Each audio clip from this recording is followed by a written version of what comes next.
Welcome you all in the Science Forum Coaching Academy online lecture series.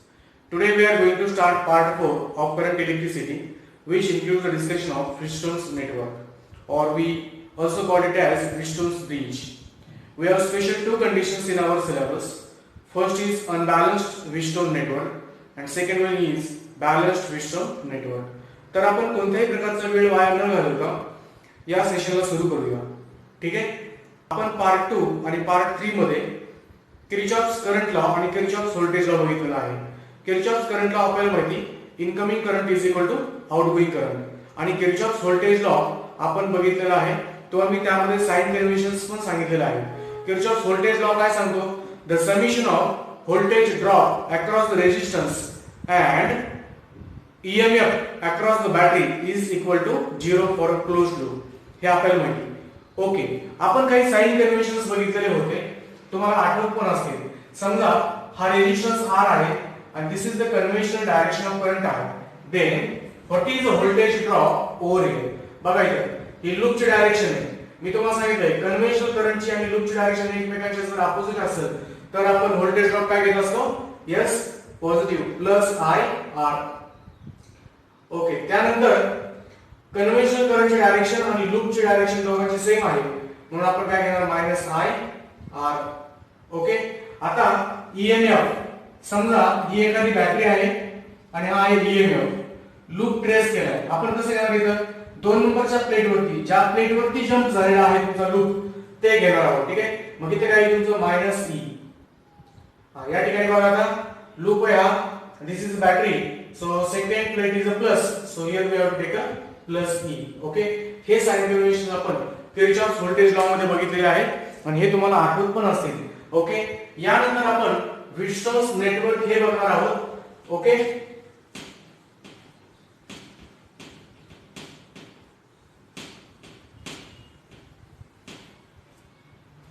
Okay, C समजा आपल्याला असं formation असतं म्हणजे कॉर्डिनेटर टाइप मध्ये असं फॉर्मेशन. हे झालं व्हीटस्टोन्स नेटवर्क. कसं ओळखायचं? आता point A, point B, point C आणि पॉइंट डी डायगोनली अपोजिट साइडला जर तुमच्या ब्रांचेस असतील आणि डायगोनली अपोजिट साइडला जर तुमचा करंट इनटेक असेल फ्रॉम द बॅटरी तर त्यावेळेस आपण व्हीटस्टोन्स नेटवर्क म्हणतो. मग या ठिकाणी हे तुमचं व्हीटस्टोन्स नेटवर्क पॉसिबल आहे. डायगोनली अपोजिट पॉइंट्स आहेत समजा ए आणि सी. अजून तुमचं काय शक्य आहे? या केस मध्ये तुम्ही समजा इथं असं जरी तुम्ही एखादं सर्किट ड्रॉ केलं म्हणजे इथं जरी तुम्ही असं एखादं सर्किट हे केलं तरी सुद्धा ते तुमचं काय झालं? व्हीटस्टोन्स नेटवर्क झालं. ठीक आहे. ओके, आता या केस मध्ये व्हीटस्टोन नेटवर्क आपण हे कळलं आपल्याला. हे पण तुमचं व्हीटस्टोन नेटवर्क झालं. ठीक आहे. आता समजा हे एखादं सर्किट असेल, हे एखादं सर्किट आहे आणि या सर्किट मध्ये तुम्ही इथं असं जॉईन केलेली बॅटरी तर हे तुमचं व्हीटस्टोन नेटवर्क होऊ शकत नाही. कळलं सर्वांना?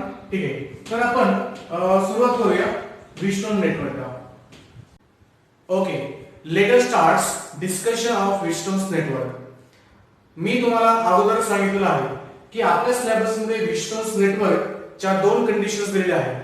पहिली कंडिशन आहे अनबॅलन्स्ड व्हीटस्टोन्स नेटवर्क आणि दुसरी कंडिशन आहे बॅलन्स्ड व्हीटस्टोन्स नेटवर्क. ठीक आहे. ओके, तर आता आपण बघूया अनबॅलन्स्ड व्हीटस्टोन्स नेटवर्क. त्यापूर्वी मी तुम्हाला एक पॉइंट सांगतो, तो तुम्ही लक्षात ठेवायचा. उदाहरणार्थ समजा आपल्याकडे 2 पॉइंट आहेत. समजा पॉइंट ए आहे आणि पॉइंट बी आहे.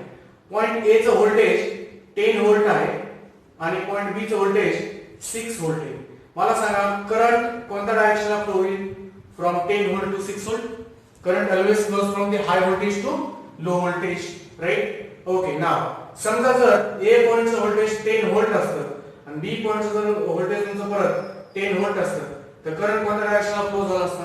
तर या केस मध्ये करंट फ्लो झाला नसता. मग त्या कंडिशनला आपण पॉइंट ए आणि पॉइंट बी हे दोन्ही कसले पॉइंट आहेत असं म्हटलं असतं. दोन्ही पण कोणते पॉइंट आहेत तुमचे? Equipotential points. कसले पॉइंट आहेत? Equipotential points. ओके, जर पॉइंट तुमचे इक्विपोटेन्शियल असतील तर त्यामधून करंट फ्लो होईल का? No current. करंट किती फ्लो होणार आहे? 0 करंट फ्लो होणार आहे. ठीक आहे. ओके, तर आपण इक्विपोटेन्शियल टर्म्स वगैरे बॅलन्स्ड व्हीटस्टोन नेटवर्क मध्ये बघूया. परंतु त्यापूर्वी एक साधं सिंपल, आता आपल्याला पेपर बोर्ड एक्झामिनेशनला मी तुम्हाला जे सांगणार आहे ते तुम्ही व्यवस्थित लिहायचं आणि व्यवस्थित कॅल्क्युलेशन्स करायचे. ठीक आहे. तर या ठिकाणी बघा हे व्हिस्टोन्स नेटवर्क आहे. मग व्हिस्टोन्स नेटवर्क कसं ओळखायचं हे महत्त्वाचं आहे. आपण बॅटरी व्हिस्टोन्स नेटवर्क मध्ये आपण जी काय बॅटरी आहे किंवा ईएमएफ आहे हा नेहमी डायगोनली अपोजिट पॉइंट्सला लावत असतो. ठीक आहे. हे तुमच्या लक्षात आलं का सर्वांच्या?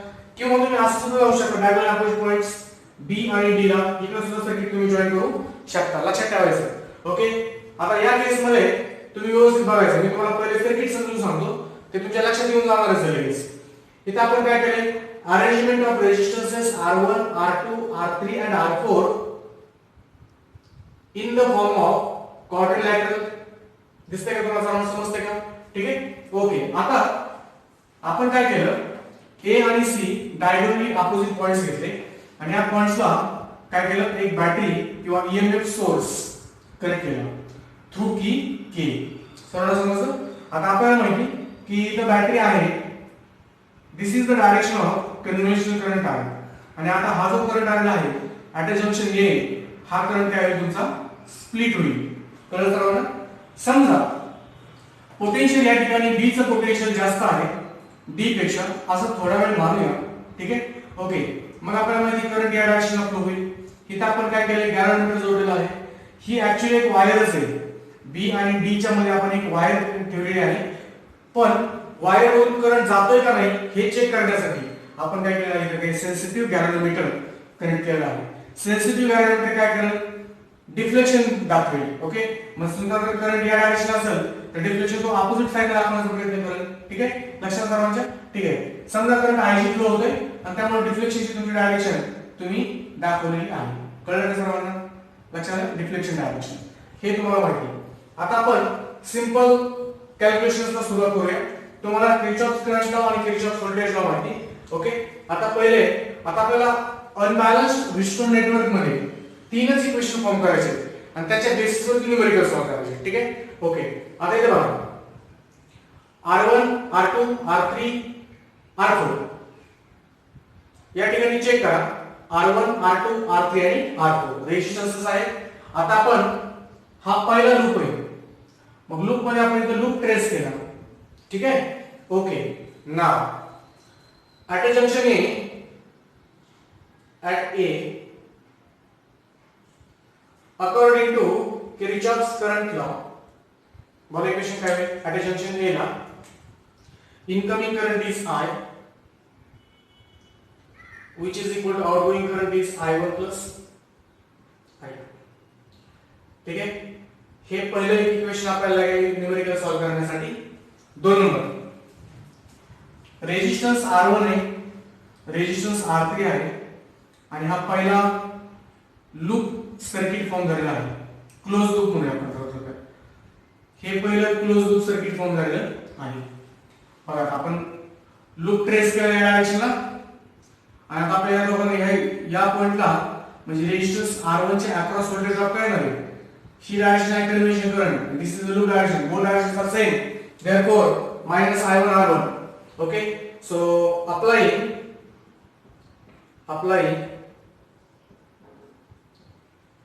Kirchhoff's voltage law to loop A B D A ला अप्लाय करा A B D आणि A ला बघा तिथं I1 आणि R1 किंवा ही लूपची direction convention direction minus I1 R1.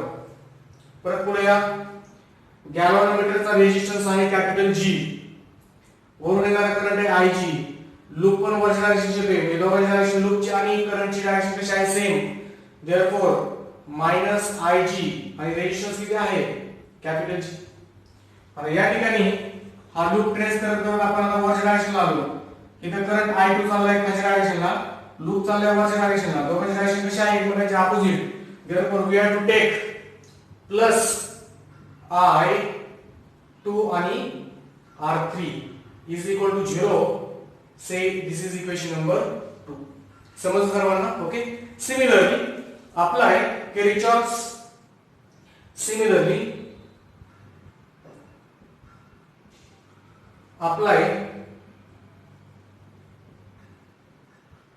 Kirchhoff's voltage law to the loop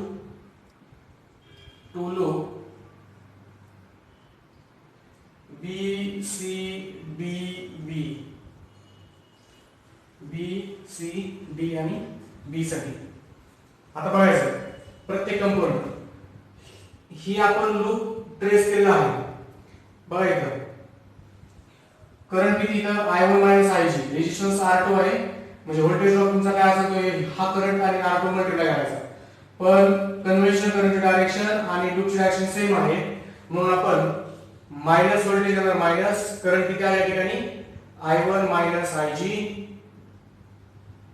into resistance आहे R2 पुढे आता लूपची डायरेक्शन ही अशी आहे करंट वरती चाललाय म्हणजे ऑपोजिट आहे सो टेक प्लस करंट किती आहे R4 वरून जाणारा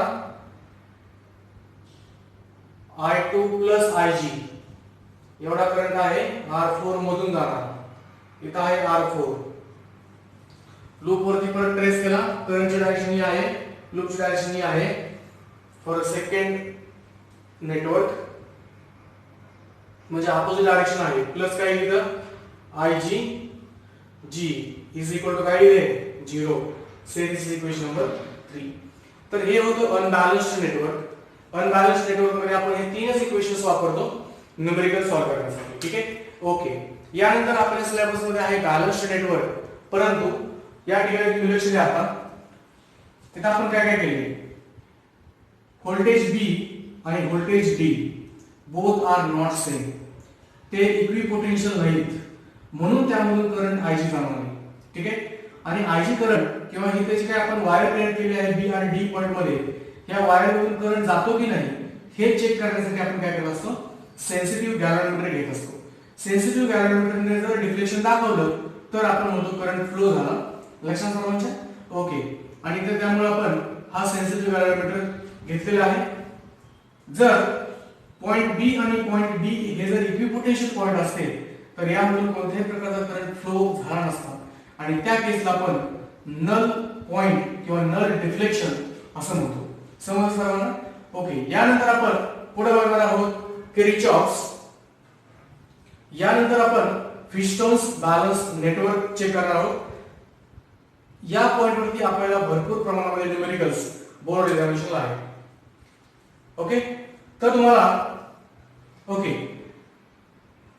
तर तुम्हाला हे समजलं असेल की हे तीन इक्वेशन वापरून आपण कोणत्याही प्रकारचा न्यूमेरिकल सॉल्व करू शकतो ठीक आहे ओके आता या ठिकाणी व्यवस्थित लक्ष द्यायचं तुम्ही पॉइंट B आणि पॉइंट D हे इक्विपोटेन्शियल पॉइंट नाहीयेत आणि इक्विपोटेन्शियल पॉइंट नसल्यामुळे त्यामधून करंट फ्लो होत आहे कळलं सर्वांना जर समजा पॉइंट B आणि पॉइंट D हे जर इक्विपोटेन्शियल असते दोघांचं पोटेन्शियल जर सेम असतं तर करंट इथून फ्लो झाला असता का नसता झाला आपण काय केलंय पॉइंट B आणि पॉइंट D मध्ये एक वायर कनेक्ट केली आहे आणि त्या वायरला सेन्सिटिव्ह गॅल्व्हनोमीटर कनेक्ट केलेला आहे त्या वायरमधून करंट जातो का नाही हे चेक करण्यासाठी आपण गॅल्व्हनोमीटर कनेक्ट केलेला आहे गॅल्व्हनोमीटरचा रेजिस्टन्स आहे कॅपिटल G कळलं सर्वांना जर गॅल्व्हनोमीटरने आपल्याला डिफ्लेक्शन दाखवले तर आपण समजायचं की या वायरमधून करंट फ्लो होतोय जर डिफ्लेक्शन नाही दाखवलं तर आपण समजून जायचं की वायरमधून करंट फ्लो होत नाही ठीक आहे ओके जर या दोन पॉइंट्सचं म्हणजे B आणि D ह्या जर दोन पॉइंट्सचं पोटेन्शियल सेम असतं तर इथून करंट फ्लो झाला नसता आणि त्या केसला आपण बॅलन्स्ड नेटवर्क असं म्हणतो तर यानंतरचा आपला डिस्कशनचा टॉपिक आहे Wheatstone's balance network okay let us start Wheatstone's balance network okay तर फिस्टोन्स बॅलन्स नेटवर्क मध्ये आपल्याला सर्वात महत्त्वाचं म्हणजे हे दोन पॉइंट लक्षात ठेवायचे आहेत ते म्हणजे पॉइंट B आणि पॉइंट D हे दोन्ही पॉइंट इक्विपोटेन्शियल आहेत हा झाला पहिला पॉइंट इक्विपोटेन्शियल म्हणजे B चं आणि D चं पोटेन्शियल कसं आहे सेम आहे दुसरा पॉइंट इक्विपोटेन्शियल पॉइंट जर असतील तर कोणत्याही प्रकारचा करंट फ्लो होणार नाही आणि जर या वायर मधून करंट फ्लो झाला नाही तर गॅल्व्हनोमीटर आपल्याला कोणत्या प्रकारचं डिफ्लेक्शन दाखवेल का नाही दाखवणार आपण त्या डिफ्लेक्शनला नल डिफ्लेक्शन असं म्हणतो समजलं सर्वांना ठीक आहे तर आता आपण असं मानूया की point B and point D are equipotential points therefore current flowing through BD is equal to 0 as a current flowing through BD is a 0 galvanometer will show no deflection, okay, or galvanometer will show null deflection. लक्षात आलं म्हणजे जर Ig हा जाणारा current 0 असेल तर हा येणारा करंट I1 हा सरळ तसाच पुढे जाईल, कारण इथून जाणारा करंट कसा आहे 0. मग अक्रॉस R1 जर I1 असेल इथं आल्यावर तिथं पुढे जाणारा करंट 0 आहे, म्हणजे I2 च्या अक्रॉस पण जाणारा करंट कसा आहे I1च. समजलं ना? या ठिकाणी हा जो जाणारा करंट आहे I2 वरून येणारा करंट 0च आहे, म्हणजे पुढे पास होणारा जो करंट आहे तुमचा I2च असणार आहे अक्रॉस R4. समजलं ना? एकदम सिंपल आहे, नो प्रॉब्लेम. क्लियर? ओके. आता आपण याला किर्चॉफ्स व्होल्टेज लॉ अप्लाय करू आणि बघूया आपलं उत्तर काय येईल. ठीक आहे? पहिला लूप आपण ट्रेस करून घेतला या डायरेक्शनने. ठीक आहे? ओके. आता लूप ट्रेस करून घेतला म्हटल्यानंतर आपण पहिले सॉल्व करूया. Apply Kirchhoff's voltage law. Apply Kirchhoff's voltage law to the loop A B D आणि A. ओके, करा अप्लाय पटकन. अप्लाय केल्यानंतर इथे बघा लूपची डायरेक्शन करंटची डायरेक्शन कशी आहे सेम आहे. Therefore voltage drop across R1 will be equal to -I1 R1. पुढे इथं आल्यानंतर इथून फ्लो होणारा करंटच काय नाहीये, करंटच काय नसेल तर व्होल्टेज काय असणार आहे 0. तरी पण आपण सध्या इथं जे काही डायरेक्शन दाखवले आहे त्यानुसार बघूया कॅल्क्युलेशन करू. ओके, ठीक आहे. म्हणजे इथं -Ig. ठीक आहे, इथं -Ig काय घेतलं कारण आपण ऑलरेडी दाखवले डायरेक्शन करंट Ig ही आहे. ऍक्च्युअली Ig 0च आहे, तुम्ही डायरेक्ट इथं Ig च्या ऐवजी 0 जरी लिहिला तरी पण चालते, काय प्रॉब्लेम नाहीये. ठीक आहे, परत बघूया. हा लूप वरती ट्रेस करण्यानंतर वरून येणारा करंट I2 आहे, म्हणजेच आपण plus I2 R3 will be equal to 0. समजलं? ठीक आहे. ओके, आता यालाच आपण जरा व्यवस्थित घेऊन घेऊ. -I1 R1 Ig किती आहे 0 into G plus I2 R3 will be equal to 0. हे 0 येणारच आहे, म्हणजे -I1 R1 plus I2 R3 will be equal to 0. आणि म्हणून पुढे याचं कॅल्क्युलेशन कसं होईल, हे इकडे शिफ्ट होईल आणि प्लस होऊन जाईल, म्हणजेच काय I2 R3 will be equal to I1 R1. Say this is equation number 1. तर हे तुम्हाला सर्वांना समजलं का? Equation number 1 I2 R3 will be equal to I1 R1. Simple calculations केले आपण. ठीक आहे. यानंतर सेम टू सेम आपण कॅल्क्युलेशन्स कशासाठी करायची, सेकंड लूप साठी. ठीक आहे, तर I2 R3 is equal to I1 R1 हे इक्वेशन आपलं आलेलं आहे. ओके, आता आपण काय करूया, 2 नंबरचा लूप ट्रेस करून घेऊ आणि 2 नंबरचा लूप ट्रेस केल्यानंतर बघूया त्याचं पण उत्तर काय येईल. ठीक आहे. So now apply Kirchhoff's voltage law for the second loop. कोणता लूप आहे तो? Apply Kirchhoff's voltage law to loop B C D B. बरोबर ना? B C D आणि B. ठीक आहे. ओके, या ठिकाणी बघा लूपची डायरेक्शन आणि करंटची डायरेक्शन सेम आहे. येणारा current same to same I1 पुढे पास होणार आहे, कारण Ig 0 आहे, म्हणजेच across R2 voltage drop will be negative -I1 R2. पुढे आल्यानंतर लूपची डायरेक्शन आहे, वरून जाणारा करंट आहे हा, म्हणजे दोघांची डायरेक्शन एकमेकांच्या अपोजिट आहे, प्लस I2 R4. परत पुढे वरून येणारा करंट आहे plus Ig. Actually Ig is equal to किती 0. डायरेक्ट जरी आपण 0 लिहिलं असतं तरी पण चाललं असतं, किंवा एवढं करूच तर आपण जे अनबॅलन्स नेटवर्क बघितले तिथं Ig च्या व्हॅल्यू सरळ 0 पुट केल्या असतात तरी पण आपल्याला त्यामध्ये पण उत्तर आलं असतं. ठीक आहे ना? ओके, आता कॅल्क्युलेशन्स करा. minus I1 R1 sorry minus I1 R2 plus I2 R4 plus 0 into G which is equal to 0 minus I1 R2 plus I2 R4 हे तुमचं 0 plus 0 will be equal to 0. पुढच्या स्टेपला I2 R4 plus 0 ला सोडून is equal to हे काय घेऊन जा I1 R2 समजलं. से दिस इज इक्वेशन नंबर 2. हे तुम्हाला समजलं का इक्वेशन नंबर 2 लक्षात आलं लक्षात आलं का? ठीक आहे, इझी आहे, सोपं आहे. ठीक आहे, यानंतर आपण ना equation 1 by equation 2 divide equation 1 divide equation 1 by 2 by equation 2 divide equation 1 by equation 2. equation 1 काय आहे I2 R3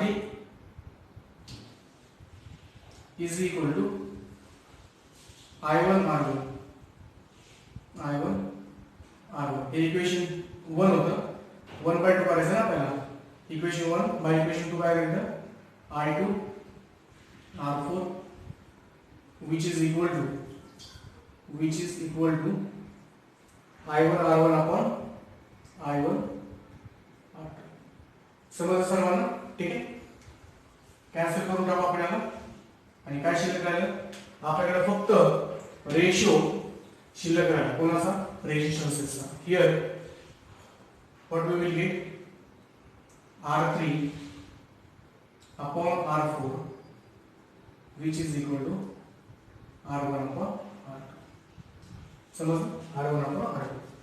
R1 upon R2 is equal to R3 upon R4. This by this is equal to this by this. Okay. म्हणून या ठिकाणी आपण असं लिहू R1 by R2 which is equal to R3 by R. समजलं. तर आपण विस्टोन्स balance network वरून ही कंडिशन डिराइव्ह केली.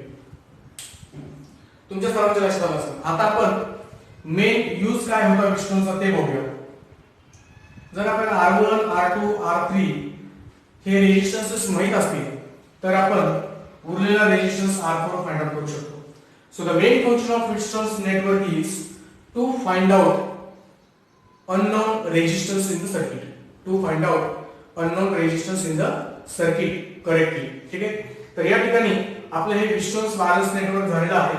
तुम्हाला सर्वांना समजलं पण असेल. आपण लूप अप्लाय केले आणि लूप अप्लाय केल्यानंतर किर्चॉफ्स व्होल्टेज लॉ नुसार कॅल्क्युलेशन्स केले आणि आपल्याला हे भेटले.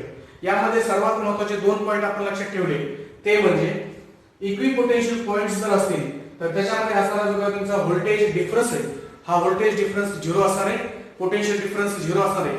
आणि जर पोटेन्शियल डिफरन्स 0 असेल तर त्या सर्किट मधून करंट फ्लो होणार आहे का? नाही. तर त्या वायर मधून करंट कोणत्याही प्रकारचा फ्लो होणार नाही. कारण मग आता आपल्याला ज्यावेळेस न्यूमेरिकल विचारतील की किती करंट गॅलव्हॅनोमीटर मधून फ्लो होतोय ते सांगा, त्यावेळेस आपण पहिल्या शब्दाला काय करायचं बॅलन्स सर्किट आहे का नाही ते बघायचं. कसं बघणार तुम्ही this by this is equal to this by this किंवा this by this is equal to this by this. बघा R1 by R3 is equal to R2 by R4. R1 by R3 is equal to R2 by R4. Okay, म्हणजे this by this is equal to this by this or this by this is equal to this by this or this into this is equal to this into this. समजलं सर्वांना? ठीक आहे. तर यानंतर आपण काही numericals try करूया. Okay, let us start numericals. First numerical. Okay, read the numerical very carefully. तुम्हाला न्यूमेरिकल स्क्रीन वरती दिसेलच, तर तो तुम्ही न्यूमेरिकल या ठिकाणी व्हिडिओ पॉज करून व्यवस्थित रीड करा आणि तुम्हाला आन्सर जमते का ते बघा. ठीक आहे. ओके, मी पण तुम्हाला ओके चला तर मग आता आपण न्यूमेरिकल रीड करूया. 4 रेजिस्टन्सेस 5 ohm, 10 ohm, 15 ohm and X are connected in a cyclic order so as to form Virchows network. Cyclic order हा शब्द महत्त्वाचा. Determine the value of resistance X if network is balanced. Network balance आहे हे पण महत्त्वाचं. Network balance आहे म्हणजेच आपण यापूर्वी नाही का बघितलं ते R1 by R2 is equal to R3 by R4 वगैरे ते प्रोपोर्शनल इक्वेशन. ओके, ते आपल्याला यूज करायचं आहे. व्यवस्थित न्यूमेरिकल वाचा आणि बघा ट्राय करा. हे आपल्याला असं सर्किट ड्रॉ करून घ्यावं लागेल. सायक्लिक ऑर्डर मध्ये रेजिस्टन्सेस दिले त्यांनी आपल्याला. सायक्लिक ऑर्डर मध्ये रेजिस्टन्सेस दिलेले आहेत.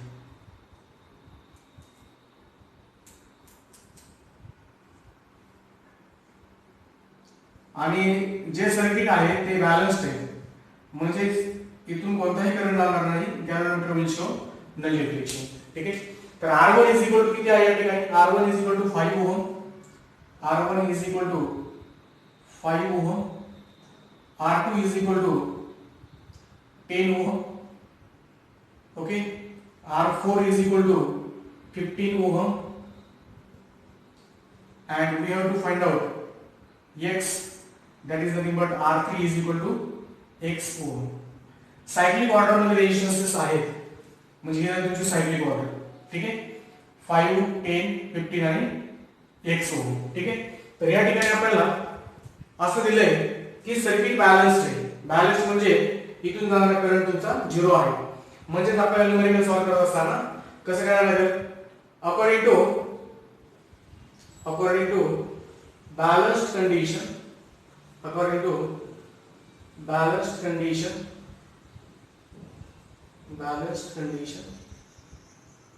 बघा, according to balanced condition, comma, R1 by R2 is equal to this by this is equal to this by this. It means R3 upon R4. So what is R1? 5. What is R2? 10 is equal to what is R3? X. What is R4? 15. Okay. Now do the calculations simply. So we will get X is equal to 15 into 5 upon 10. Calculations करे होती cut will be equal to 7.5 ohm. So the unknown resistance X will be equal to 7.5 ohm. Okay. X is equal to 7.5 ohm. Okay. Numerical तुम्हाला सर्वांना समजलं असेलच. Okay. Now let us do the next question.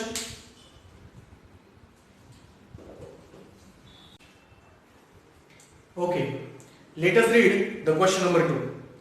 The resistance P is equal to 10 ohm, Q is equal to 15 ohm, R is equal to 25 ohm, and S is equal to 50 ohm are connected in the arms AB, BC, CD and DA respectively of a Wheatstone's network ABCD.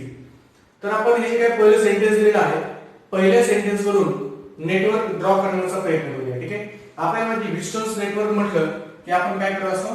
Quadrilateral draw करून घेत असतो. Okay. ठीक आहे. Quadrilateral draw केल्यानंतर आपण पहिले नाव लिहून घेऊ. इथं असतो पॉइंट ए, बी, सी आणि डी. पुढे त्यांनी काय दिले? P is equal to 10 ohm is connected in the arms AB. तर इथं जे काय तुमचं रेजिस्टन्स आहे त्याला त्यांनी नाव दिले P is equal to 10 ohm. दुसरा रेजिस्टन्स Q BC मध्ये, Q हा BC मध्ये आहे. So Q is equal to value आहे 15 ohm. R is equal to 25. R आहे तुमचा CD मध्ये, R is equal to 25. ठीक आहे. So R is equal to 25 ohm आणि S आहे 50 कनेक्टेड इन DA. इथं या ठिकाणी S is equal to 50 ohm असं दिलेलं आहे. पहिल्या सेंटेन्स वरून आपण सर्किट ड्रॉ करून घेतलं. ठीक आहे. इथं आपण गॅल्व्हॅनोमीटर नेहमी करंट करत असतो. हे विसरायचं नाही. गॅलोमीटर आहे तुमचा कॅपिटल G आणि त्यामधून काय करंट फ्लो होईल तो होईल IG. The cell is connected between point A आणि C. पॉइंट A आणि C च्या मध्ये आपण सेल कनेक्ट केलेला आहे. सेल कनेक्ट करून घेऊया. ठीक आहे, सेल कनेक्ट करून घेऊया.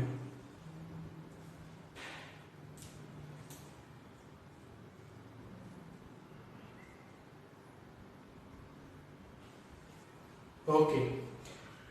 But resistance has to be connected in parallel with S to balance the network. तर S ला आपल्याला कोणता रेजिस्टन्स पॅरलली कनेक्ट करावा लागेल की जेणेकरून सर्किट तुमचं काय होईल, बॅलन्स होईल. समजा आपण X हा रेजिस्टन्स बॅलन्स करण्यासाठी घेतला, म्हणजे ऍक्च्युअली हे सर्किट बॅलन्स नाहीये, हे त्यांनी आपल्याला न्यूमेरिकल मध्येच दिले. त्यांचं मत काय आहे, जर आपण S रेजिस्टन्सला एक कोणता पण X रेजिस्टन्स पॅरलल जॉइन केला तर X ची व्हॅल्यू किती असेल की जेणेकरून सर्किट काय होईल, तुमचं बॅलन्स होईल. तर आपल्याला S ची व्हॅल्यू काढायची, तर आपल्याला X ची व्हॅल्यू काढायची. सिंपल आहे बघा.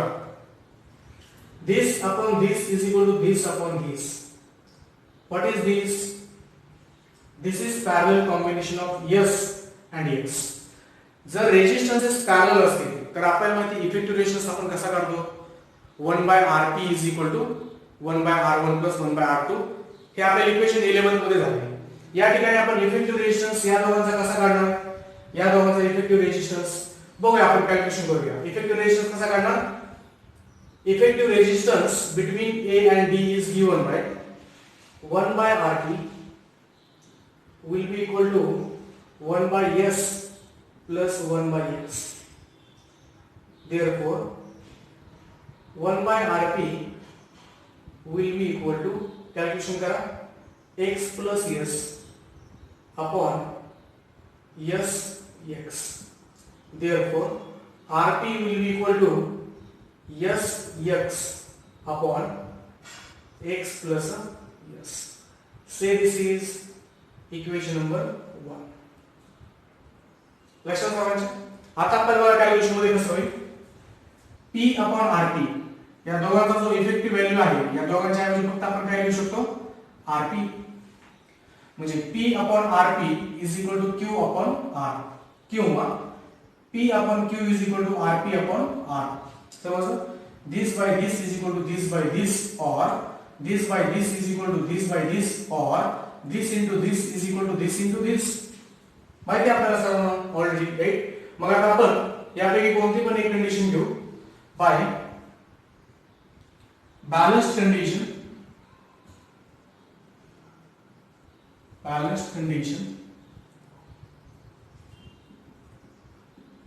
comma, बरं, this by this म्हणजे P by Q is equal to this by this. What is this? Effective, that is nothing but Rp upon R. Okay, now simply we have to do the calculations. What is P? P is a 10. What is Q? 15 is equal to Rp, थोड़ा वेळ आहे तसंच राहू द्या. What is R? 25. Okay, हे तुमच्या लक्षात आलं असेलच. Now do the calculations. Calculation calculate कसं होईल, Rp is equal to, in the next step Rp is equal to 10 into 25 upon 15. Now do the calculation. 5 2s are 5 3s are, हे तुमचं किती आलं, 50 by 3. 50 by 3. What is this? Rp. But from equation 1, Rp will be equal to, okay, Rp will be equal to how much? Sx upon x plus s will be equal to 50 by 3. From equation 1. Now what is the value of s? 50. So simply put 50x upon x plus 50. S value 50 equal to 50 upon 3. Do the calculations. 50 cancel, 50 cancel, हे इकडे घेऊन जा. 3 into x is equal to x plus 50. Therefore 3x आणि ते x आहे म्हणजे 3x minus x will be equal to 50. यानंतर 2x will be equal to 50 आणि म्हणून x is equal to 25 ohm is your correct answer. म्हणजे आपल्याला असं म्हणता येईल to get balanced network we have to connect x is equal to 25 ohm to the panel of x. Okay, let us try question number 3. हा question तुम्हाला आपलं जे काही आपण थेअरी सेशन मध्ये लॉजिक अप्लाय केलेलं आहे त्याच्या बेसिसवरती क्वेश्चन सॉल्व्ह करायचा आहे. At what value should the variable resistor be set such that the bridge is balanced? Bridge balance करण्यासाठी आपल्याला कोणती व्हॅल्यू घ्यावी लागेल? तुम्ही आता व्यवस्थित सर्किट मध्ये बघा. आपण कसं लिहू शकतो? P by Q is equal to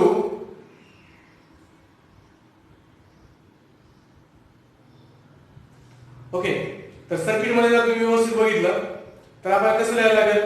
1.36 into 10 raised to 3 upon Q is equal to 300 upon 4.4 into 10 raised to 3. इथे किलो ओहम दिले म्हणजे 10 raised to 3 ने आपल्याला मल्टिप्लाय करावं लागेल. इथून तुम्हाला उत्तर येऊन जाईल Q. पुढे काय रे? If a source voltage is a 30 volt. सोर्सचा व्होल्टेज 30 आहे. सर्किट मध्ये बघा. Find the value of output voltage across XY. XY म्हणजे आपल्याला मधील बघायचे X आणि Y च्या ठिकाणी. आता आपल्याला माहिती सर्किट जर बॅलन्स असेल B आणि D च्या अक्रॉस व्होल्टेज काय असणार आहे? व्होल्टेज डिफरन्स किंवा पोटेन्शियल डिफरन्स 0 असणार आहे. ओके, म्हणजे voltage across XY will be equal to 0. तर हा क्वेश्चन तुमच्या टेक्स्ट बुक मधला सॉल्व्ड प्रॉब्लेम आहे पेज नंबर 217 वरती. यानंतर मी तुम्हाला अजून दोन multiple choice questions as assignment questions देणार आहे. तुम्ही सर्वांनी सॉल्व्ह करा ते क्वेश्चन्स आणि मला त्याचं उत्तर आपल्या कमेंट बॉक्स मध्ये द्या. ठीक आहे. ओके, तर आपण पार्ट 4 मध्ये व्हीटस्टोन्स नेटवर्क बद्दल डिस्कशन केलेलं आहे. आपण बघितलं व्हीटस्टोन नेटवर्कचा पहिला यूज म्हणजे to determine unknown resistance in the circuit accurately. आपण त्यानंतर व्हीटस्टोन नेटवर्कचे टाइप्स बघितले, दोन कंडिशन्स बघितल्या, अनबॅलन्स्ड आणि बॅलन्स्ड. अनबॅलन्स्ड मध्ये आपण बघितलं बी आणि डी च्या अक्रॉस जी वायर आपण जोडली होती त्या वायरमधून करंट फ्लो होतो की ज्याचे सेन्सेशन आपण गॅल्व्हॅनोमीटरने घेतलेले आहे. 3 नंबरला आपण बघितलं जर पॉइंट बी आणि पॉइंट डी हे जर पॉइंट बी आणि पॉइंट डी हे इक्विपोटेन्शियल असतील तर त्यामधून करंट फ्लो होणार नाही. त्या कंडिशनला आपण नल कंडिशन असं म्हणतो. समजलं म्हणून. आणि त्यानंतर आपण काही न्यूमेरिकल सॉल्व्ह केले. मी तुम्हाला काही असाइनमेंट क्वेश्चन्स पण दिलेले आहेत. ओके, तुम्हाला हे लेक्चर समजलं असेल. जर तुम्हाला काही कन्सेप्ट समजला नसेल तर तुम्ही माझा या ठिकाणी जो व्हॉट्सअप नंबर दिलेला आहे तो व्हॉट्सअप नंबर घ्यायचा आणि त्यावरती मला तुम्ही विचारू शकता.